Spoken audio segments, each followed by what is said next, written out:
Moi, je place mon activité et la survie de mon petit théâtre au-dessus de tout. Donc l'équipe qui m'aiderait à faire vivre ce petit théâtre, qui le prendrait en considération, aurait mon adhésion. Est-ce que votre théâtre a des difficultés financières? Mais bien sûr, et il n'est pas le seul. Alors, quelle forme prendrait ce soutien du pouvoir que vous souhaitez? C'est-à-dire, est-ce que c'est uniquement un soutien financier ou il prend d'autres formes?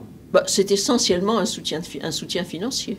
Ça serait une subvention un petit peu conséquente qui nous permettrait de payer un peu plus correctement nos comédiens et payer un peu plus correctement notre régisseur, et puis d'avoir une ou deux personnes qui m'assistent pour l'administration.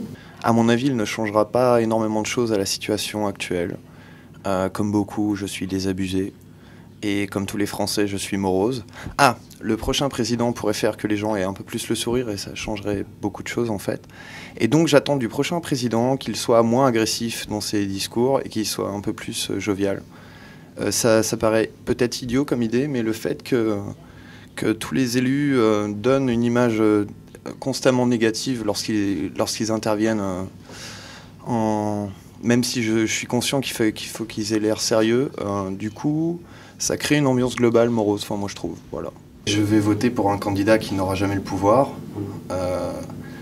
plus pour un candidat qui représente une minorité d'idées, quitte à ce que, je sais pertinemment qu'il n'aura pas le pouvoir et qu'a priori ça serait complètement débile qu'il soit au pouvoir, mais ça sera pour montrer qu'il y a une minorité d'idées autour du partage des richesses, par exemple,